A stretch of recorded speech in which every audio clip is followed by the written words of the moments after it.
We start off by telling Oath get our names Malorak and Random combined that is, then get taught what a menu on a touchscreen is by Mom, to then finally get a look at the starter Pokemon, which are also fully randomized.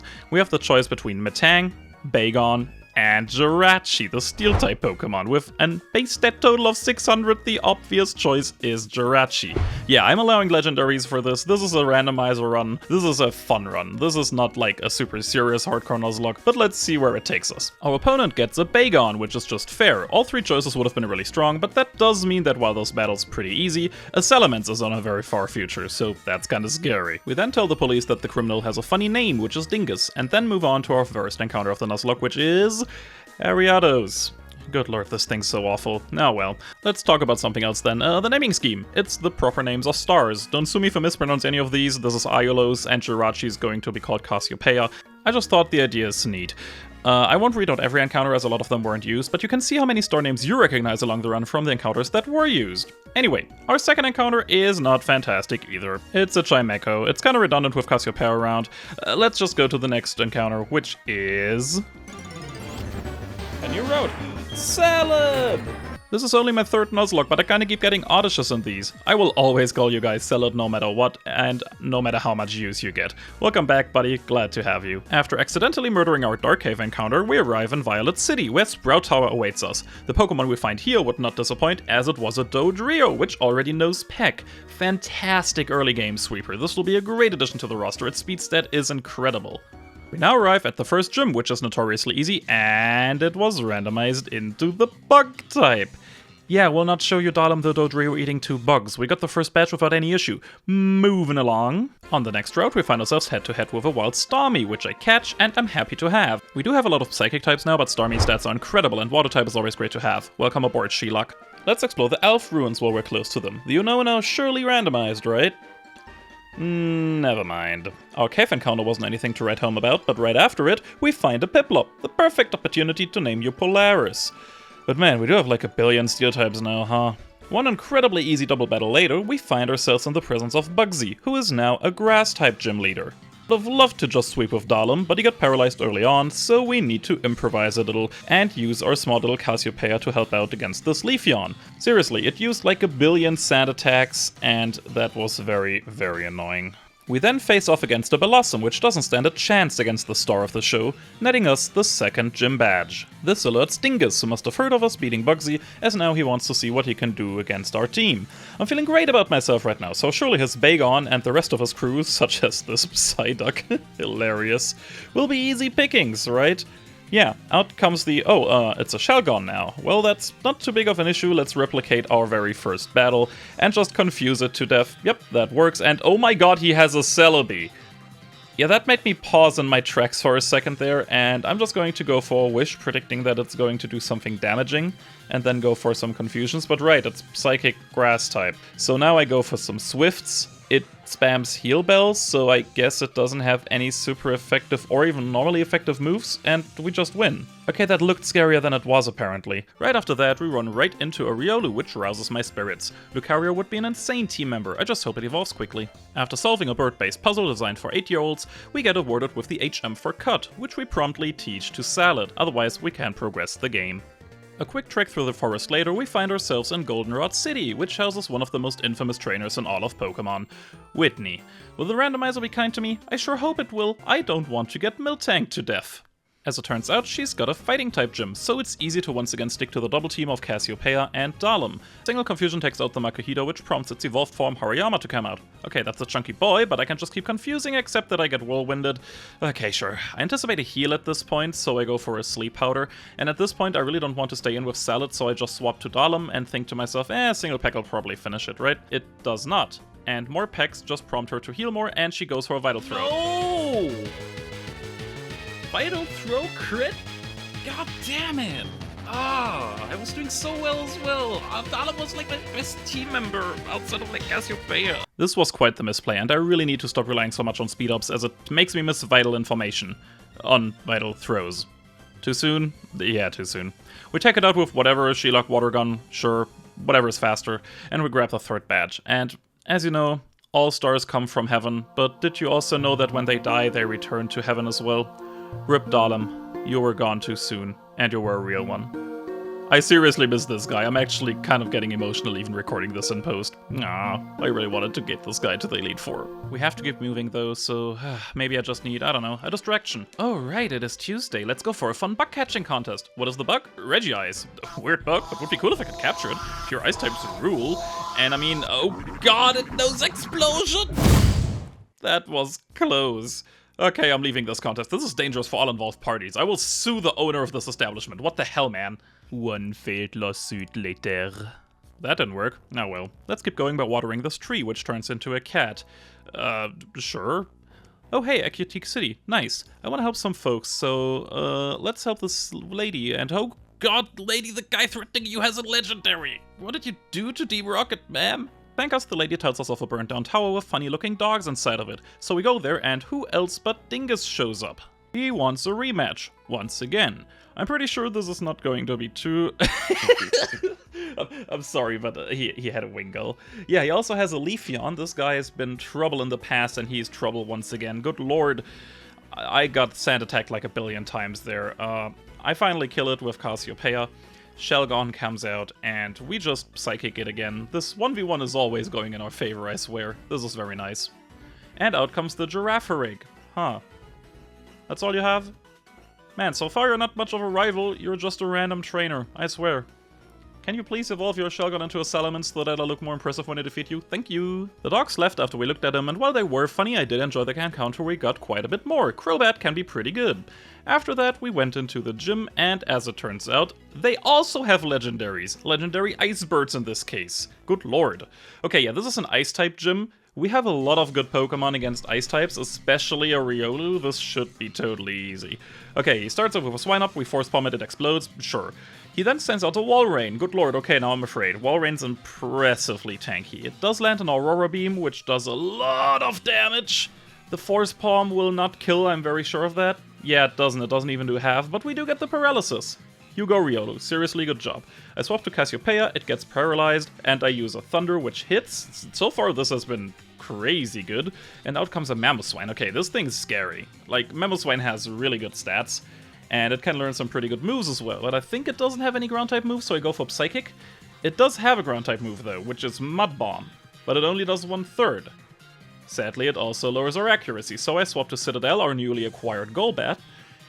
They go for a Hyper Potion. I thought I would just pivot, but yeah, I forgot about healing. So I go back to Cassiopeia, knowing that it won't go for a Ground-type attack, and instead goes for a Powder Snow, which is going to be easy. And then I go for a Psychic, which almost kills it. Fantastic. The Mud Bomb does do a lot of damage. I go for another Psychic, which was very scary in hindsight. Seriously, if we would have missed here, Cassiopeia would have been dead. If it had hit. Okay, but now out comes the actual killer of this run. Snover. Good lord, this thing is trouble. I know, it's not even fully evolved into a Abomasnow. How can it be trouble, Malorak? Well, look at this. I send out Shellac, thinking, well, just gonna Blizzard this thing. Hail always makes it hit. Oh, it goes for Grass Whistle. Okay, I'll just go for some Swifts and then Blizzard. It just kept sleeping me. Oh my god, what? That was max turn sleep 3 times in a row now. Yeah, as you can hear, past Malorak was not pleased. I didn't want to use Citadel, thinking that an Ice-type attack could just one-shot it, but the Wing attack one-shots the Snover and we win. Good lord, that was scary, but not as scary as this random lady having Dialga. Jesus, seriously, this run is so intense. Okay, let's just go to a Levine City. Oh, right, Jasmine isn't here. We have to do her a favor first. She's healing a Pokemon, right? So we catch ourselves a Deoxys. Yeah, the next route just randomly has a Deoxys. We catch it in a Great Ball. This is fantastic. We're going to call you Dia. You're going to be absolutely insane. We have a lot of Psychic types, though. We do arrive in Cyanwood now, we grab ourselves the Secret Potion, and now we can go do the actual 5th gym, which is Chuck. Sorry, he's Kimberly now. He has a Houndoom, and he has a Cyndaquil. I press Surf twice. Afterwards, we grab ourselves a Banette from Goldenrod City, and I get addicted to Voltorb Switch for exactly 12.5 minutes, and then I lose my addiction to it once again, seeing how little coins you actually collect. We then get 2 evolutions, Lucario and Crobat, so good. And now we go for Jasmine. We're going to beat the ever-loving Schnoz out of her Pokemon. So this gym has a Dark-type theme, and that means our freshly evolved Lionrock can beat the ever-loving crap out of them, right? Well, We do get some swaggers, which is very annoying. I just go for an attack anyway, it doesn't work. I go for another attack anyway, and this time it does work and completely blows it up. Now she sends out a Tyranitar, and I swap to Cassiopeia, pivoting back into Lion Rock. The Dark Pulse does nothing. That was a really smart pivot off my part, and now I can just Force Palm it because I'm probably faster. Tyranitar isn't fast, it's just strong as hell. It does have a berry which lowers the effectiveness of the attack, but that doesn't matter because it goes for Scary Face. We just go for another Force Palm, it dies, and now they have a Weavile. We're definitely slower because of the Scary Face, but I don't think she has any bad moves. It's an Ice Dark type. What's she gonna do? Use Rock type moves randomly, or like use, I don't know, Fighting type moves randomly? No, I don't think so. She's just gonna get blown up. This means that now we have acquired 6 badges. We also get informed that there's a fun safari game right around the corner, so you know what? Let's check that out. Just gotta get past this very treacherous terrain. Seriously, where's the OSHA regulations in this world? So we go into the safari zone, we talk to the old man for a second, and, well, let's hope we get something cool here, okay? Oh, a Wooper. Yeah, I'd take that. Okay, it fled after the first bait throw. Alright, I'll just leave then. Me, right? After that whoop and disappointment, we make our way to Mahogany City. On our way there, we catch our own Walrein, which is so cool. I could really use a Tankymon, great addition to the roster. And if you've played Gen 2 at all, you know what's getting to Mahogany means, right? Yep, that's right. Lake of Rage always has a guaranteed shiny Pokemon, and it could be something really, really neat. Let's hope it is something really, really neat. Yo, we got a shiny Metang? Oh, that's so sick. After we get our 41st Steel and 31st Psychic type in 1, we meet Lance, who then wants us to do Team Rocket stuff with him. I'll spare you the billion fights that ensue, but let me tell you, it's my least favorite part of this gen for sure. These dungeons are uninspired, trainer spam heavy, and just flat out boring, to be honest. So, let's skip to the next gym fight. Rich Kid Alex over here really wants to fight us with his Rock-type Pokemon.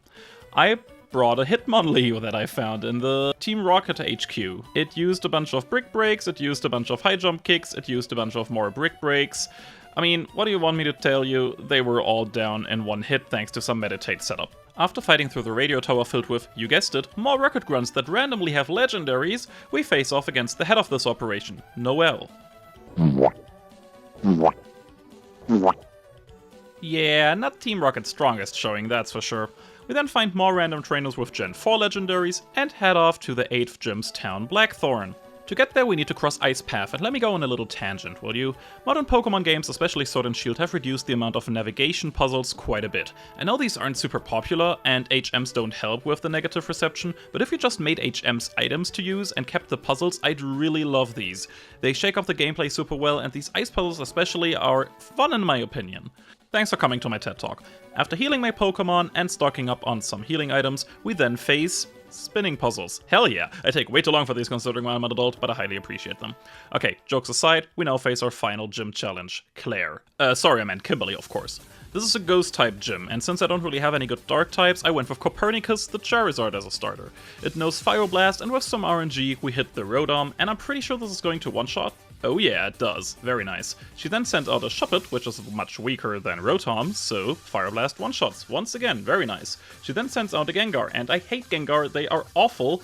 I Fire Blast and only went for a Sucker Punch. It doesn't kill. Good lord, my luck with these things. She goes for a Hyper Potion, I go for a Wing Attack to get her out of the healing range, and then go for a Fire Blast, but not before I get Shadow Bolt in the face. Copernicus goes down a bit, and oh no, I didn't press Fire Blast, I pressed Fire Fang. Yeah, that won't kill. Okay, let's swap to Nervia, which is a Nuzleaf, and oh god, even a normal Shadow Ball does this much, and the special defense drop, let's swap. Waddle now comes out, and Waddle can just use Surf to finish it off, but man, that thing did a lot of damage. Okay, we need to swap here again, so let's go to Lion Rock for the Dusclops. I get Will-O-Wisp, so my attacks barely do any more damage. It curses. Lion Rock now takes a lot of damage. Iron Tail does some, but good lord, Dusclops has a lot of defense, so this is annoying. Let's just go to Citadel, Wing Attack it a little, and we should be good here. Yeah, fantastic. We have all 8 gym badges, except that we don't, because gym leaders in this generation just don't want to give you badges. We now need to do a little trivia quiz for some old men. Now she accepts, because we answered 5 questions, that is, that we are truly, truly outrageous, amazing trainers, and now she gives us the Rising Badge. What a picky bunch of gym leaders, I tell ya. We are then told of a legendary creature sitting atop a tower that we have the capability of summoning and catching. So we go to the tower. We summon the creature, and it will be legendary. I set it up like that. So what will the legendary be? What will Ho-Oh turn into? First, we watch the dance of the kimono girls, and it swoops down from the heavens. Seriously, as a kid, this cutscene was so hype. I thought this was beautiful. Did anyone else love this cutscene? I really liked this. This was like the first super fancy cutscene that I've ever seen in a Pokemon game, because I didn't really play the Gen 4 games, but I did play these remakes, so what is it? What are you gonna turn into? Come on, give me something good. It's another Psychic type. God flippin' darn it. Jesus. Gosh. Gah. After catching the Mesprit, we go to where it all began and start swimming, only to find the following. I don't have a Pokemon here. Let's see what it is. It is a Zapdos. What? Well, I'm super happy about having a Zapdos in the squad. This does imply that right next to my living room is a whole bunch of Zapdos hanging out, which is a scary prospect, not gonna lie. One victory road later, Dingus wants his final rematch, and I have a feeling this one will be different, as a Salamence should be set to evolve now, no matter what level it is. So let's see how this goes. Our final match against Dingus the rival. He starts out by sending out an Umbreon, which we just Rock Smash a bunch with Citadel, and then he sends out a Metang. I get cocky and I use my HM Crab. Yeah, I caught a Kingler and I used it for all of my HMs, and yeah, he hits a Psychic. I think to myself, special defense drop, okay, that's not great, but I think if I do the math right, I live. Yeah, let's go for a Waterfall, and that does about half, that's cool. He goes for another Psychic, and yeah, I should have swapped. It kills Kave, which kind of sucks, but at the end of the day, he was an HM slave. I'm sorry, you got to me as a Kingler, not as a Krabby, so you were never born to live Crabhammer. Still sucks, it's my favorite Pokemon. And then swap to Zosma, go for Thunder attacks, and Salamence comes out, and let's just go for a Battle of the Titans, Murkap versus Salamence. Oh yeah, it has Ember, which isn't great, but Psychic hits 2 times, and then we go for a Bullet Punch where faster we win. Heracross comes out, I swap to Cassiopeia, Close Combat won't kill, and Psychic will kill. Baneri comes out, I mean it's a Baneri, Dunsparce comes out. I will not elaborate. We win, this is the final fight against Dingus, and we did it pretty decently. I did lose my Crab, I liked my Crab. Seriously, Kingler is just randomly my favorite Pokemon. I don't really know why, I do have explanations for it, but alas. This brings me to my final team building session. We're facing 5 random trainers with type themes, so we need to bring a variety of types, but we also have a lot of similarly typed power. What do? I finally decided on a team of an Infernape by Cod, Zosma the Zapdos, Water the Walrein, Dia the Deoxys, Bosona the Banette, and Lionrock the Lucario, our absolute MVP of the run. Let's see how this goes. Our first enemy is Scarlet. And Scarlet seems to like dragon types, so you know what that means. We swap to Water the Walrein, and we spam Aurora Beam. Yeah, it goes for a scary phase, which isn't great, because that means we're definitely slower than everything he has right now. It also hits a Zen Headbutt, which could be bad, but no, nothing happens. It just does a bit of damage, it explodes. He goes for a Gibble. I mean, it goes for a Dig, sure, whatever. Our Shell Bell that we equip to Waddle helps a lot. We face a Salamence, unless it paralyzes. Okay, perfect. Yeah, this is just going to die. It's a Dragon Flying type, which is perfect. Yeah, this is going great. Okay, Waddle has got this. Okay, out comes a Shelgon. This shouldn't be too bad either. Oh, a Zen Headbutt. It crits. Okay. We do hit an Aurora Beam, and this Aurora Beam also crits. Pretty sure that didn't matter, but yeah, tit for tat, I guess. And out comes a Kingdra, and this is something that Waddle can't handle. But I'm prepared. Lucario can learn Dragon Pulse, did you know that? I didn't know that, but it can, and it's a mixed attacker, so I taught it to him for some mix-up. And this came in so clutch, seriously. The Kingdra takes so much damage from this. It goes for an Agility, sure, do that. Its second Hydro Pump also misses, which is fantastic. The Dragon Pulse hits, and down goes the Kingdra. We've done it, we've beaten the first of the Elite Four members. I'm so glad I taught Dragon Pulse to Lucario. This is going swimmingly. And regarding swimmingly, let's go on to Koga, who is now called P. Or Pi? Yeah, sure, he's a circle, whatever. What isn't circular is his typing, because he's going for grass themes. And yeah, his Wormadam knows Psybeam, which isn't great. I go for a Sunny Day with Turton, and now I just use Flame Wheel to destroy all of his Pokemon. Or at least that's the hope. It works for the first 2, and out comes a Cacturne. I'm not quite sure if this one-shots. Cacturne is a bigger Pokemon, but at the end of the day, it's still just a grass type. We're in the sun. We're doing a lot of damage here. Yeah, this is going great. Let's see if we can do the same to the Breloom, and yes, we can. Perfect. Okay, out comes the Celebi. Oh my lord, everyone has a legendary in this game, I swear, and he's been counting on this since the beginning. Yeah, I can imagine that you've been counting on that since the beginning. It goes for a Safeguard. The Dia swap goes great. I bring out a Shadow Ball. It does half, which is perfect. We also got the special defense drop. It just knows Magical Leaf. He goes for an Oof, which predicts internet culture so well. Oh, that's hilarious. Oof. Okay, yeah, Fisher P goes down, Pi, whatever. This is going great. This is going fantastically. Let's go to Bruno, who's now called Fisher Joe. I think they're all Fishers, right? Yeah, they're all Fishers. And he is actually a Fisher. He has a Quillfish. So this is either a water or a poison type situation. And I swap to Dia, hoping it's poison. We go for a Psychic, and the Psychic will explode the Quillfish. If you've ever seen a Deoxys attack type, that's what it does. He has a Gengar, I do the same thing to it, and it has the Psychic reducing berry randomly. Yeah, this is not great. I should have gone for Shadow Ball if I had known that, but how am I supposed to predict that? It gets a crit, Dia dies. This... I don't know if this was avoidable. I couldn't smell that it had that berry on him. So yeah, I don't know, man. I go to Zosma. I probably could have gone with the Banette, but I was pretty sure that I wasn't going to one-shot it, so I just wanted a solidly strong Pokemon that could take a Shadow Ball, and Zosma definitely is that. 2 Thunderbolts will do the trick. Gengar goes down. We now come to the Muck, which is potentially an issue. We don't know. We don't know what it can do, so I go for a Detect, and then I go for an Ancient Power, hoping for an Omni Boost. We don't get an Omni Boost, it just keeps going for Acid Armor. So at this point I'm like, okay, frick this, I'll just Thunderbolt. And I get the Paralysis, Sludge Bomb does 1 billion, so I swap to Waddle. Waddle then takes a Sludge Bomb like a champ, but it still does quite a bit. The Surf kills the Muck. No, it doesn't. It actually lives. And it has a Apico Berry, which buffs its special defense. Okay, sure, it doesn't matter, he doesn't have any more healing items. Toxicroak comes out, and this thing is a bit of a troublemaker. Now, this is a Poison Fighting type, so Waddle can't stay in. We swap to Bosona, expecting a Fighting type move, but no, it just goes for a Nasty Plot a bunch. Wait, is this trying to use some sort of special attack? Because I can't tell.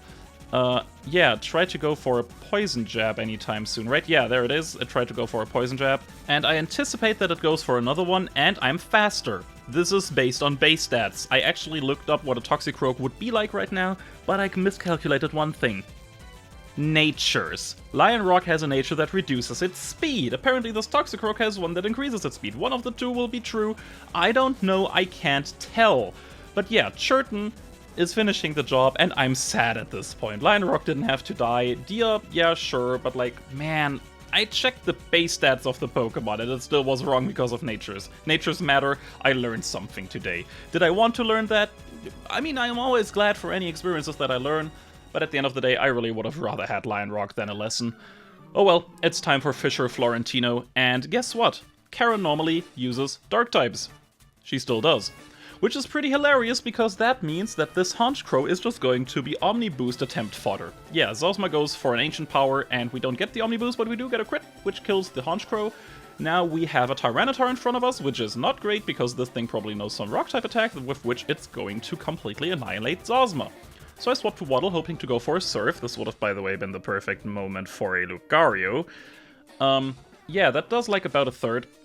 A Surf comes out, it does about half. It has some sort of berry though, yeah, it's doing damage to us, and a Crunch puts us into the red.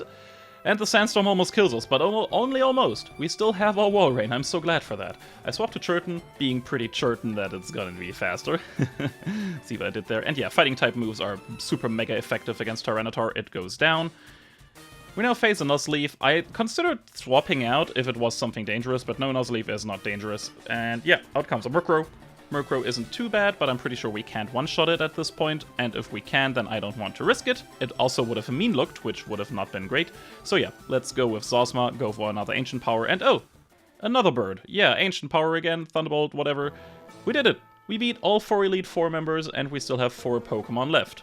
So it's time for us to face the final trainer. Let's heal up, let's prepare, put the berries on, and let's face Lance, the Dragon Master. We fought side by side with God Jimmy.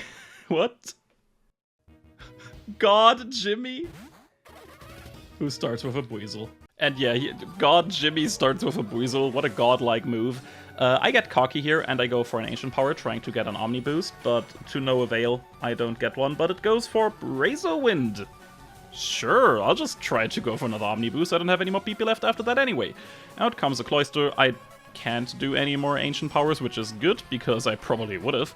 Let's just keep Thunderbolting his team. So far this has been working really well. The Cloyster goes down, the Unmega goes down, everything goes down. Out comes a Wingull. Oh my god, this guy's team is awful. Are we just going to win based on him having a bad team? Oh no, he has a Gallade. Okay. I'm going to Thunderbolt it once, because I'm pretty sure that I can take up Psycho Cut. And I can, and it's also paralyzed. Yeah, you're going to see. Does a lot, but yeah, we just swap to Bosono at this point. I'm pretty sure that I'm faster, so I go for a Shadow Claw. Perfect. Super effective, does a lot of damage, and now we face a Shaman. At this point, I could probably go for a Shadow Claw, hope for a crit, and it would die. But I just want to make sure that I win here. So I go for a Curse, sending Bosona into heaven with all the others, with Dalim, with Carve. It's been a long journey, but you know what? I think we're going to end this journey now, for Bosona at least. Thank you, friend. Your curse is going to lift the curse of not winning Nuzlocks for me, at least. Churton comes out, uses Flame Wheel, does a lot of damage, but not killing it, not even with the curse. Yep, this just puts him into healing range. That's right. He's going to heal the Shaman. And I just Flame Wheel again, and the curse hits again. And it just keeps spamming Sweet Scent because it has nothing that it can hit me effectively with. So we Flame Wheel again, and we win. And that's it. We did it. We defeated God Jimmy! We did it! We're the Johto champion! The ground here is so clean. Like, it's such clean rock, you have your reflection in it, but just a very slight one. Oh, this room looks so cool. A trainer who feels compassion for and trust toward all Pokemon. A trainer who succeeded through perseverance and determination. The new league champion who has all the makings of greatness. Maloran, allow me to register you and your partners as champions. Yes, please do. This was such a fun run. I love this generation, even with its silly encounters and the billion HMs that you need. But man, randomizers are cool. These are fun. Actually getting to use some legendaries is so neat. I got to use so many Pokemon that I barely ever use. It's cool.